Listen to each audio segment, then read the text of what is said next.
Chief of defence staff general Bipin Rawat के helicopter crash होने के बाद से ये चर्चा भी तेज है कि क्या साइबर अटैक से भी प्लेन और हेलीकॉप्टर क्रैश हो सकता है। अब एरोस्पेस दुनिया भर के साइबर अटैकर्स के लिए नए निशाने के तौर पर उभर रहा है। इसे लेकर यूरोप और अमेरिका में कई तरह की रिपोर्ट प्रकाशित हुई हैं। अमेरिका में इस तरह की घटनाओं से बचने के लिए रिहर्सल भी शुरू कर दिया गया है। अमेरिकी साइबर सिक्योरिटी एक्सपर्ट लगातार कह रहे हैं कि साइबर अटैक कर हेलीकॉप्टर और एयरक्राफ्ट पर हैकर्स पूरा कंट्रोल कर सकते हैं। सारे सिस्टम से छेड़छाड़ भी हो सकती है। 19 सितंबर 2016 को बोइंग 757 विमान अटलांटिक एयरपोर्ट पर जेहुई उतरा। पता चला कि इसके ऑपरेटिंग सिस्टम को हैक कर लिया गया है। किसी ने बाहर से बैठकर इसके सिस्टम में सेंध लगा दी थी। दरवाजे खुल नहीं रहे थे और ना ही प्लेन का कोई सिस्टम पायलट के डायरेक्शन को मान रहा था।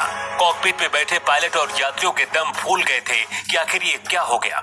राहत की बात ये थी कि ये सिर्फ एक रिहर्सल था जिसे अमेरिका के होमलैंड डिपार्टमेंट ने किया था। वो ये रिहर्सल कर रहे थे कि क्या हवाई जहाज के ऑपरेटिंग सिस्टम को बगैर प्लेन के अंदर बैठे बाहर से सेंध लगाई जा सकती है, और बाहर बैठे हैकर ने बाखूबी ऐसा कर दिखाया। हालांकि प्लेन के ऑपरेटिंग और सिक्योरिटी सिस्टम के कोड के बारे में मालूम कर पाना आसान नहीं होता है।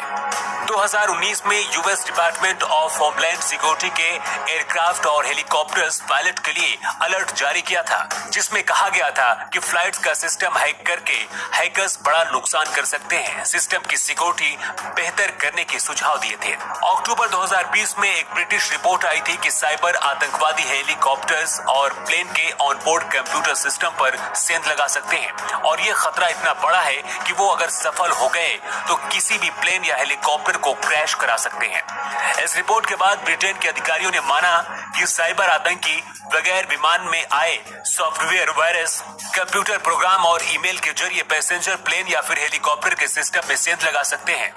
ये रिपोर्ट ये भी कहती है कि एविएशन सेक्टर में ऐसे साइबर अटैक के कुछ मामले भी देखे गए हैं।